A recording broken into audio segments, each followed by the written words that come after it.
Olá, alunos, eu vou passar. Tudo tranquilinho? Nós continuamos estudando a disciplina de microeconomia, focando, obviamente, no concurso do Bacen, Banco Central do Brasil. Muito bem. Lembrem-se o seguinte, olha que privilégio vocês vão ter. Vocês estão aprendendo, estudando, debatendo, nós estamos conversando sobre economia aqui no site. E aí, passando no concurso do Banco Central, você vai passar.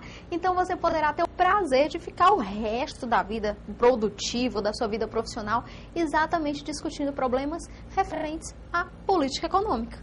Melhor do que isso? Melhor emprego que esse? Não existe. Economia é um assunto apaixonante, uma disciplina apaixonante, que você tem aí o prazer de estudar aqui também no Eu Vou Passar, aí na comodidade do seu lar. Ok. Na videoaula anterior, nós estávamos tratando da relação entre receita total das empresas e a natureza, no caso da elasticidade e preço da demanda do bem. Bom, nós tratamos a questão de quando o bem é inelástico, o empresário é determinante, ele é determinador de preço. Quando o bem é elástico, ou seja, possui muitos substitutos, o empresário é um mero tomador de preços e não tem poder nenhum sobre o mercado. Nós vamos ver agora que se o bem tiver elasticidade unitária, o que vai acontecer? Bom, nós vamos ver que se o bem tiver elasticidade unitária, o que acontecerá é que bens de elasticidade unitária, um aumento do preço terá uma proporcional redução na sua quantidade demandada. Isso implica que se a receita é preço vezes quantidade, você tem aí um aumento do preço, sendo totalmente compensado por uma redução da quantidade demandada em mesma proporção. Isso significa que o saldo da receita total é nulo, ou seja, para bens de unidade, elasticidade unitária, aumento de preços provoca redução de quantidade demandada na mesma proporção. Vem comigo então e vamos tratar desse assunto. Bom, a demanda de elasticidade unitária, ou seja, é aquele caso em que nós temos em módulo a elasticidade preço da demanda igual a 1. Ora, nesse caso, alterações de preço são compensadas com iguais variações de quantidade. Isso significa que não haverão modificações na receita total da firma, ou seja, sem variação de receita total, em casos de demanda com elasticidade unitária. Pois bem, resumão então de tudo que nós vimos. Até agora nós tínhamos visto aí gráficos como esse, que tratam aí da relação preço-quantidade. Pois bem, nós vimos que quando o bem tem elasticidade unitária igual a 1, você está exatamente no ponto médio de uma curva de demanda linear bem comportadinha. Bom, imagine o seguinte, é exatamente nesse ponto de elasticidade unitária que a empresa, quando nós analisamos o gráfico receita total, quantidade demandada, é exatamente nesse ponto que a empresa apresenta sua receita total máxima. Receita total máxima. Sendo assim, eu vou novamente tratar com vocês a questão que eu já tratei na videoaula anterior em relação às setinhas. Mas nós temos aqui duas áreas. Nós temos aqui uma área de elasticidade de demanda elástica e nós temos aqui uma outra área para demanda que é a de demanda inelástica. Então, o que acontece quando a demanda for elástica? Ou seja, que relação existirá entre receita total e quantidade demandada? Bom, nós vimos que quando a demanda for elástica, o empresário é tomador de preço. Ou seja, a relação ela é direta entre quantidade e receita total. Ou seja, a receita acompanha o comportamento da quantidade. O empresário é tomador de preço, ou seja, não influencia em nada o mercado. Ou seja, se o bem é elástico, um aumento no preço de X provoca uma queda mais que proporcional na quantidade demandada dele e automaticamente você terá aí uma queda na receita total. Caso contrário, nós teremos que uma queda no preço provocará um aumento na quantidade demandada mais do que proporcional e aí um aumento na receita total. Ora, nós estamos aí nesse período aí de início do ano, é quando os empresários eles tentam aí desovar os estoques que ficaram aí retidos no Natal, no final do ano. Então, ele imagina que redução de preço, queda de preço, provocará aí um aumento na quantidade demandada, ou seja, o empresário espera exatamente o funcionamento pleno da lei da demanda, para que assim ele consiga aí um aumento na sua receita total daquilo que foram os estoques do ano anterior. Pois bem, vamos agora entender a questão da demanda do lado inelástico, né? Quando a demanda for inelástica, então, quando a demanda é inelástica, a relação agora, ela será entre receita total e o preço do bem, onde a receita seguirá o comportamento dos preços. Lembre-se que quando a demanda é inelástica, o empresário agora ele não é mais tomador, mas ele é determinador de preços no mercado, ou seja, ele é o rei do pedaço. Temos assim que um aumento no preço do bem provocará, olha, lembra que demanda por bem inelástico, ou bens de natureza inelástica, demanda inelástica significa que o bem é essencial, o indivíduo precisa do bem. Ou seja, um aumento no preço vai provocar uma queda na quantidade demandada do bem, para que a lei da demanda seja obedecida. Mas essa redução na quantidade demandada ela é menos do que proporcional. Isso significa que ainda com a queda na demanda, esse aumento de preços levará a um aumento na receita total. Bom, ao passo que, ao contrário de tudo isso que nós vimos até agora, nessa situação, dessa segunda parte aqui da nossa curva de demanda, nós temos o seguinte: nesse lado mais inelástico, se ocorresse, e não deve ocorrer porque o empresário é maximizador de lucro, né?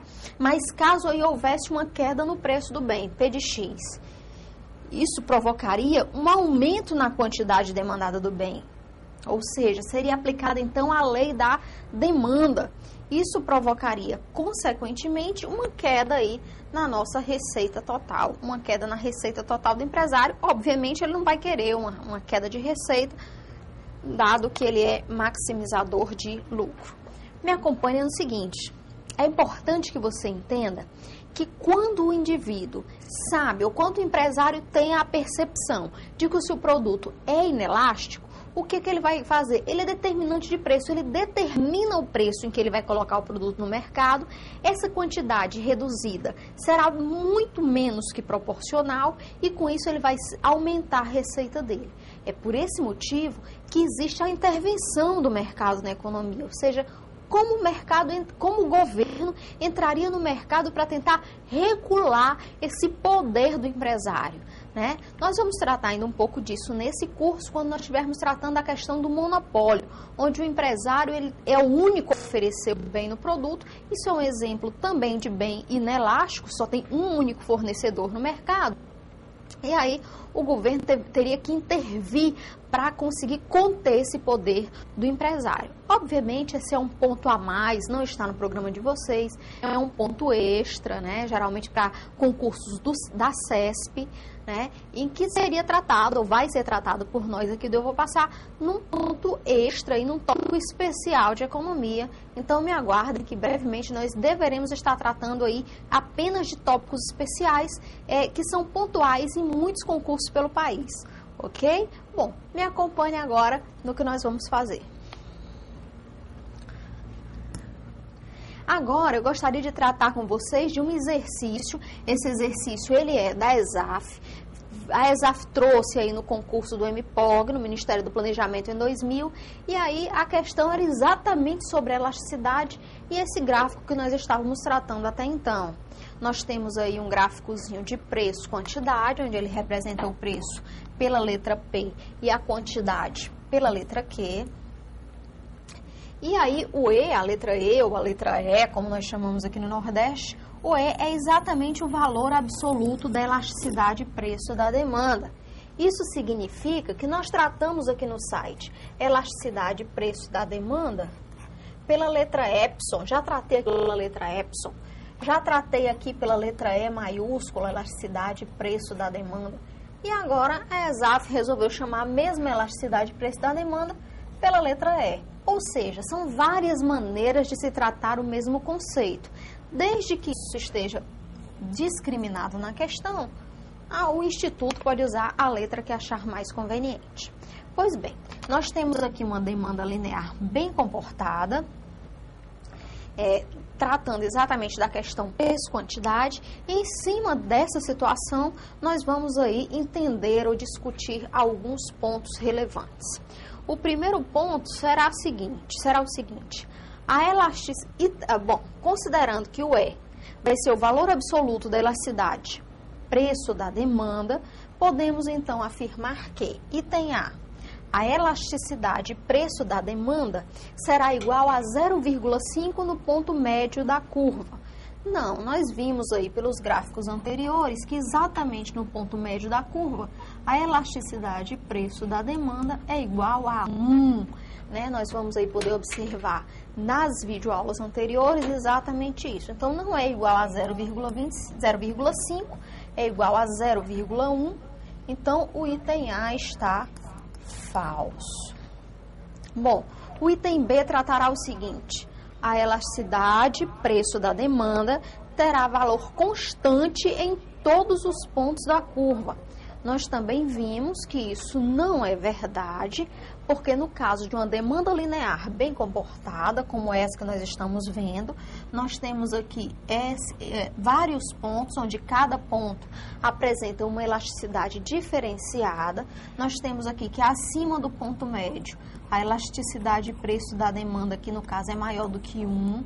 Nós teremos aí a área em que a demanda é elástica. Nós temos ainda esse ponto aqui que cruza o eixo dos preços, ou que se encontra lá no eixo dos preços, em que você tem a elasticidade e preço da demanda igual a infinito. Agora, abaixo do ponto médio, você tem uma situação em que a elasticidade e preço da demanda é menor do que 1, é a área inelástica, né? Nós temos, obviamente, lembrei de uma demanda bem mais inclinada, e nós temos aqui um ponto que nós estamos cruzando o eixo das quantidades, em que nós traríamos aí uma elasticidade e preço da demanda igual a 0. Neste caso, nós não temos que em todos os pontos a elasticidade é um valor constante. Sendo assim, o item B está falso. O item C diz que a elasticidade e preço da demanda será infinita no ponto em que a quantidade for igual a 0. Bom, então vamos tratar disso aqui. Nós temos o seguinte: nós temos um gráfico aqui bidimensional que cruza, né, os dois eixos cruzam a origem. Imagine o seguinte: este ponto aqui é o ponto que o item trata. Ele diz o seguinte: o ponto em que a quantidade for igual a 0, ou seja, que a quantidade for igual a 0, exatamente nesse ponto aqui, a quantidade é igual a 0, exatamente no eixo do preço. Qualquer ponto acima ou em cima do eixo do preço trará consigo quantidades iguais a 0. Sendo assim, exatamente nesse ponto aqui, explicitado por essa seta vermelha, é o ponto em que a questão está tratando, a elasticidade e preço da demanda será exatamente infinita no ponto que a quantidade for igual a 0. Sendo assim, o item C é o item correto da questão. Pois bem, item D. O item D diz o seguinte: a elasticidade e preço da demanda será igual a 1 no ponto em que o preço será igual a 0. Ou seja, nós vamos fazer agora o mesmo tratamento que fizemos para o item anterior. Sendo assim, nós temos que esse ponto aqui, que cruza o eixo das quantidades, é um ponto, ou seja, todos os pontos em cima do eixo das quantidades, em todos os pontos, o preço é igual a 0. Ora, exatamente nesse ponto aqui, em que o eixo das quantidades cruza aí com um ponto da curva de demanda linear, nós temos a seguinte situação: a elasticidade de preço da demanda é igual a zero. Nós estamos num ponto em que a elasticidade é perfeita, que a demanda é perfeitamente inelástica. Sendo assim, a elasticidade não será igual a 1, como diz a questão, e sim será igual a zero, quando P for igual a zero. Sendo assim, o item D está falso. Item E. O item E diz que a elasticidade de preço da demanda será infinita, tanto no ponto que a quantidade for igual a zero, quanto no ponto em que o preço for igual a zero. Ora, pela própria discussão que nós tivemos aqui dos itens C e D, nós observamos que o item E é falso. Sendo assim, resposta da questão, item C de casa. É exatamente o resumo de tudo que nós vimos até agora. É exatamente um apanhado de todo esse assunto de elasticidade. Eu vou continuar tratando esse assunto com vocês, vou trazer novas questões, inclusive questões do Banco Central, para que nós possamos discutir esse assunto e possamos entender que ele é relevante, sim, para esse concurso que vocês vão fazer. Então, me aguarde nas próximas videoaulas mais novidades sobre elasticidade. Um grande abraço. Até lá!